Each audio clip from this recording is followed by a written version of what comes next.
Good night mommy. कहानी की शुरुआत में हमें लूकस और एलिस नाम के दो ट्विंस भाइयों को दिखाया जाता है जो जंगल में खेल रहे होते हैं। जब वो घर पहुंचते हैं तो वहाँ पर उनकी मॉम वापस आ गई होती है, लेकिन उसने अपने चेहरे की सर्जरी कराई होती है। और क्योंकि वो दोनों भाई मिट्टी में खेलने की वजह से बहुत ज्यादा गंदे हो चुके थे, इसीलिए उनकी मॉम उनके कपड़े वॉशिंग मशीन में डालकर नहाने के लिए कहती है। इस दौरान वो एलिस को ड्रिंक देती है, लेकिन जब एलिस लूकस को भी ड्रिंक देने के लिए कहता है तो वो कहती है कि अगर उसे चाहिए तो वो मुझसे मांग सकता है, लेकिन लूकस ऐसा नहीं करता। इसीलिए एलिस उसे अपना ड्रिंक दे देता है। नेक्स्ट सीन में उनकी मॉम अपने बच्चों को बताती है कि सर्जरी की वजह से डॉक्टर ने उसे रेस्ट करने के लिए कहा है, इसीलिए वो अपने बच्चों से शांत रहने के लिए कहती है। साथ ही ये भी कहती है कि घर में कोई भी जानवर नहीं लाना, अगर खेलना है तो उन्हें बाहर ही खेलना होगा। फिर मॉम के जाने के बाद लूकस और एलिस आपस में बात करते हैं। इस दौरान लूकस एलिस से कहता है कि तुम्हें नहीं लगता कि हमारी मॉम कुछ बदली बदली सी लग रही है। हालांकि एलिस उसे समझाने की कोशिश करता है कि शायद ऑपरेशन की वजह से वो इस तरह से बिहेव कर रही है, लेकिन लूकस उसकी बात से बिल्कुल भी सहमत नहीं होता और कहता है कि मुझे नहीं लगता कि वो हमारी मॉम है।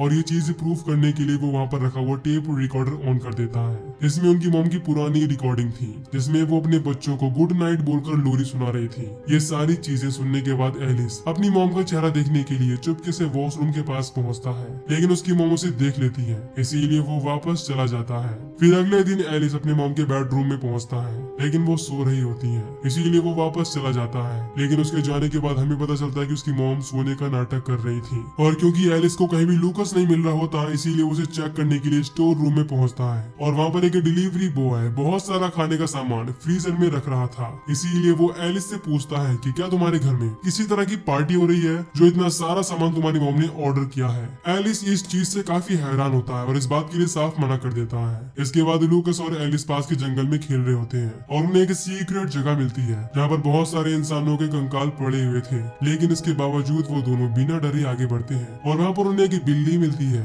लेकिन जैसे ही वो दोनों घर पहुँचते हैं तो हम देखते हैं कि उनके आने की आहट सुनकर उनकी मॉम फिर से अपने चेहरे पर पट्टी बांध लेती है, जो कि बहुत ही ज्यादा अजीब बात थी। इस दौरान एलिस और लूकस अपने साथ उस बिल्ली को भी लाए होते हैं, इसीलिए वो रूम को अच्छे से लॉक कर देते हैं। हालांकि इस बात से मॉम बहुत ही ज्यादा गुस्सा होती है और पूरे रूम में चेक करने लगती है। इससे एलिस बिल्ली को छुपाने की कोशिश करता है, और जब उसकी मॉम बेड के आसपास चेक करने लगती है तो एलिस उसके मुंह पर ताली बजाकर उसका ध्यान भटकाने की कोशिश करता है, जो कि उसकी मॉम को बिल्कुल भी पसंद नहीं आता, और वो गुस्से में वहाँ से चली जाती है। साथ ही रूम की चाबी भी ले जाती है, इससे एलिस दोबारा से उस रूम को लॉक ना कर सके। इसके बाद वो जंगल में पहुंचती है और पूरी तरह से नेक्ड हो जाती है। फिर देखते ही देखते उसका चेहरा बहुत ही बुरी तरह से हिलने लगता है, जिससे लूकस और एलिस की नींद खुल जाती है और हमें पता चलता है कि वो दोनों सिर्फ एक डरावना सपना देख रहे थे। इसके बाद एलिस रूम में रखे हुए कॉकरोच में से कॉकरोच उठाता है और उसे अपनी मॉम के ऊपर छोड़ देता है, जो एलिस और लूकस के देखते ही देखते मॉम के मुंह के अंदर घुस जाता है। फिर अगली सुबह लूकस और एलिस पुरानी फोटो एल्बम चेक करते हैं और उन्हें एक ऐसी फोटो मिलती है जिसमें उसकी मॉम के साथ एक और लेडी मौजूद थी,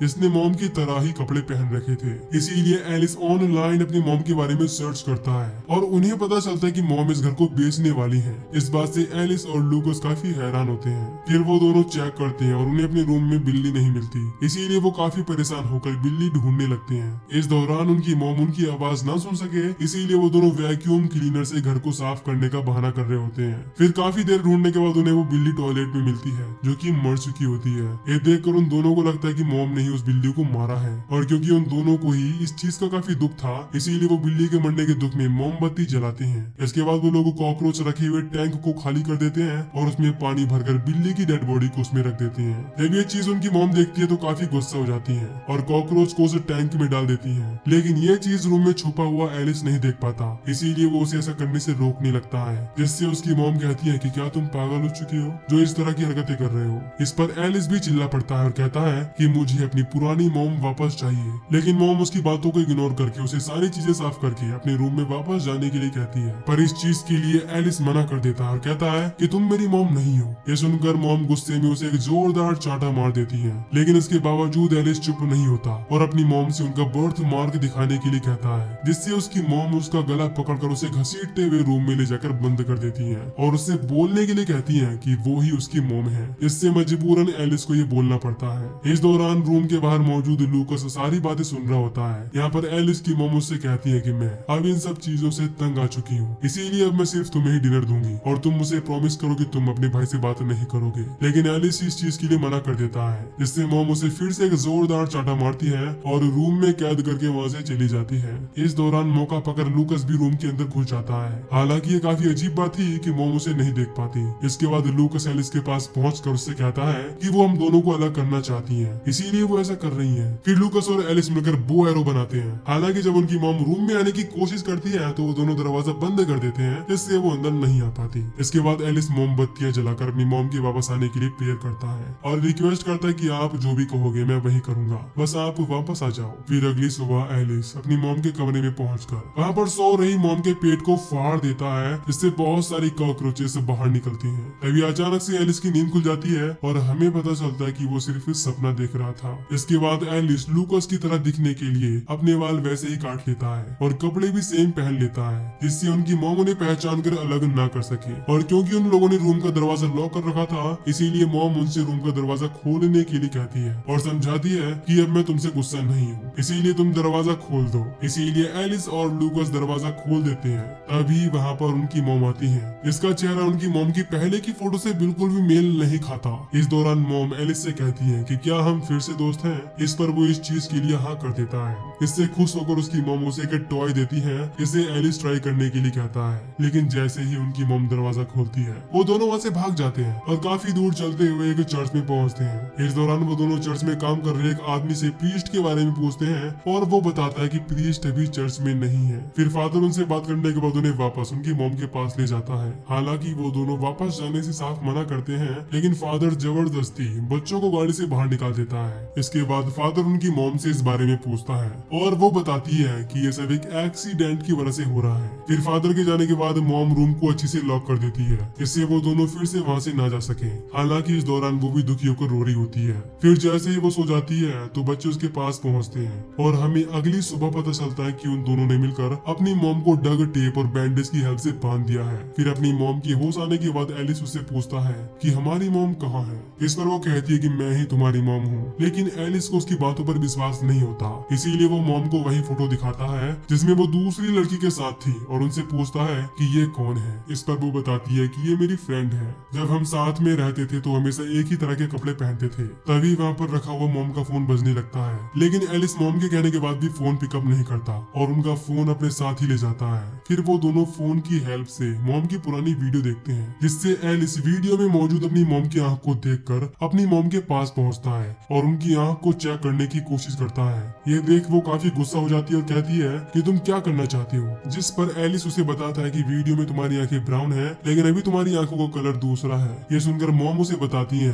कि वो कॉन्टैक्ट लेंस की वजह से ऐसी दिख रही है, जो कि अभी बाथरूम में रखे हुए हैं। इसीलिए वो लेंस चेक करने के लिए बाथरूम में पहुंचता है। इस बात से लूकस और एलिस दोनों में लड़ाई हो जाती है, क्योंकि लूकस चाहता था कि एलिस मॉम की बातों पर विश्वास न करे। इस दौरान झड़प में उन दोनों को ही चोट लग जाती है। तभी एलिस को अपनी मॉम के चीखने की आवाज सुनाई देती है, इसीलिए वो गुस्से में अपनी मॉम के मुंह पर पानी डाल देता है। हालांकि इसके बावजूद उसकी मॉम उसे समझाने की कोशिश करती है कि सब कुछ ठीक हो जाएगा, बस तुम मुझे आजाद कर दो। लेकिन एलिस उसे फोन में रिकॉर्ड वो वीडियो दिखाता है, जिसमें मॉम उसे जबरदस्ती कहने पर मजबूर कर रही होती है कि वो अपने भाई की बात नहीं सुनेगा। इसके बाद एलिस उससे कहता है कि मेरी मॉम कभी ऐसा नहीं करती। इस बात पर मॉम उससे सॉरी बोलती है और फिर से खुद को आजाद करने के लिए कहती है। इससे एलिस कन्विंस हो जाता है और अपनी मॉम को आजाद करने लगता है, लेकिन लूकस उसे रोक लेता है और मॉम के चेहरे पर बने हुए नकली काले निशान को दिखाता है, जो पानी की वजह से मिट गया था। इस बात से एलिस बहुत ही ज्यादा गुस्सा होता है और अपनी मॉम को एक जोरदार चाटा मारकर कहता है कि तुम झूठी हो, तुम हमारी मॉम हो ही नहीं सकती।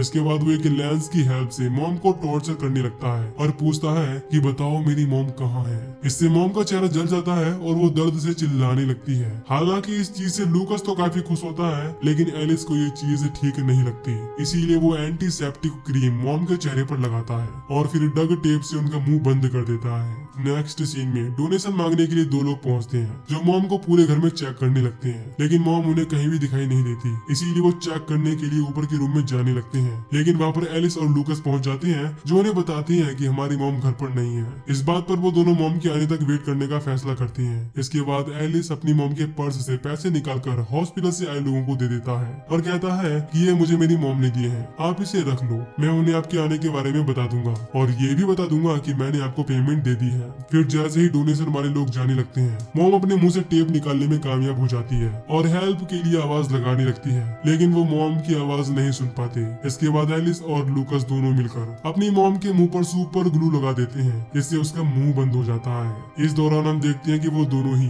अपनी मॉम के मंगाए हुए खाने को खा रहे होते हैं। फिर वो पिज्जा लेकर अपनी मॉम के पास भी पहुंचते हैं, लेकिन सुपर ग्लू की वजह से उसका मुंह भी बंद हो चुका होता है। इसीलिए एलिस कैंची से अपनी मॉम का मुंह खोलने की कोशिश करता है, लेकिन गलती से उसका होंठ कट जाता है जिससे उसे ब्लीडिंग होने लगती है। इसके बाद एलिस फिर से मॉम से रिक्वेस्ट करता है कि आप ये प्रूफ कर दो कि आप ही हमारी मॉम हो। इसके बाद वो लूकस का फेवरेट सॉन्ग पूछता है, लेकिन उसकी मॉम इस चीज का जवाब ठीक से नहीं दे पाती। इसीलिए एलिस फिर से उसका मुंह बंद कर देता है और लूकस के साथ मिलकर उसका फेवरेट गाना गाने लगता है। इसके बाद वो दोनों जबरदस्ती मॉम का मुंह खोलकर दांत साफ करने लगते हैं। इससे उसे बहुत ही ज्यादा तकलीफ होती है। इसके बाद मॉम फिर से एलिस से खुद को आजाद करने के लिए कहती है। इस पर वो इस चीज के लिए तैयार हो जाता है और उसे आजाद करके कपड़ों को चेंज करने के लिए कहता है, लेकिन मॉम एलिस को धोखा देकर वहाँ से बाहर निकलने की कोशिश करती है, लेकिन वो वहाँ पर लगाए हुए ट्रैप में फंस जाती है और बेहोश हो जाती है। इसके बाद उसे होश आता है तो एलिस फिर से उससे अपनी मॉम के बारे में पूछता है और ना बताने पर उसे जिंदा ही जलाने की धमकी देता है। इन सब बातों से मॉम समझ जाती है कि एलिस को समझाना नामुमकिन है। इसीलिए वो कहती है कि मैं दोबारा से लूकस से बात करना शुरू कर दूंगी और उसके लिए डिनर भी बनाऊंगी, क्योंकि मैं समझ चुकी हूँ कि वो जिंदा है, लेकिन बदले में तुम्हें विश्वास करना होगा कि मैं ही तुम्हारी मॉम हूँ। इस बात पर एलिस कहता है कि तुम ऐसा नहीं करोगी। इस पर मॉम उसे समझाती है कि मैं इस चीज के लिए प्रॉमिस करती हूँ, लूकस भले ही मर चुका है लेकिन उसमें तुम्हारी कोई भी गलती नहीं थी, वो एक्सीडेंट की वजह से मारा गया। लेकिन इस बात पर लूकस एलिस से कहता है कि ये झूठ बोल रही है, इसे प्रूफ करने दो कि यही हमारी मॉम है। अब एलिस अपनी मॉम से पूछता है कि आप बताओ कि लूकस कहाँ पर है और क्या कर रहा है। उसकी मॉम इस चीज का जवाब नहीं दे पाती। इस पर एलिस कहता है कि अगर तुम मेरी मॉम होती तो तुम्हें इस बारे में जरूर पता होता। इसके बाद वो घर में आग लगाकर लूकस के साथ वहाँ से बाहर निकल जाता है। नेक्स्ट सीन में हम लूकस और एलिस को उनकी मॉम के साथ देखते हैं जो साथ में एक ही गाना गा रहे होते हैं। दोस्तों, पूरी मूवी देखने के बाद हमें ये पता चलता है कि लूकस एक एक्सीडेंट में मारा गया था। हालांकि इस एक्सीडेंट में उसकी मॉम भी घायल हो गई थी, लेकिन वो बच गई। अब वो अपने बेटे की मौत से काफी दुखी थी और इस दर्द से निकलने के लिए एक नई शुरुआत करना चाहती थी। दैट्स व्हाई उसने सर्जरी कराई, जिससे उसके चेहरे में काफी चेंजेस आए, जिससे एलिस को लगा कि वो उसकी मॉम नहीं है, क्योंकि वो पहले से काफी अजीब बर्ताव कर रही थी। पर वो ऐसा बिहेव इसीलिए कर रही थी क्योंकि वो भी लूकस के जाने से सदमे में थी। लेकिन एलिस समझ बैठा था कि ये कोई दूसरी औरत है। एलिस अपने भाई लूकस को बहुत प्यार करता था, इसीलिए उसे डिसोसिएटिव आइडेंटिटी डिसऑर्डर की बीमारी हो गई, जिससे उसे लूकस दिखाई देने लगा। या कहें कि लूकस ने उसके दिमाग में जन्म ले लिया था, जिस वजह से उसे दिखाई देता था। और उसकी मॉम को लूकस दिखाई नहीं देता था क्योंकि वो जानती थी कि लूकस अब इस दुनिया में नहीं रहा। यही वजह थी कि मॉम सिर्फ एलिस से ही बात करती थी और उसे ही खाना देती थी। अब घर में आग लगने की वजह से उनकी मॉम जलकर मारी जा चुकी थी, पर एलिस बाहर आ गया अपने इमेजिनरी भाई के साथ, जहाँ उसे उसकी इमेजिनरी माँ मिलती है और तीनों खुश हैं और साथ में लूकस का फेवरेट सॉन्ग गुनगुना रहे हैं। लेकिन असल में यह लूकस अकेला है जिसकी मेंटल कंडीशन खराब है। और इसी के साथ ही मूवी यहीं पर खत्म हो जाती है। तो दोस्तों, अगर आपको इस मूवी की एक्सप्लेनेशन पसंद आई हो तो वीडियो को लाइक और चैनल को सब्सक्राइब कर दीजिए। बाकी मैं मिलूंगा आपसे न्यू वीडियो में।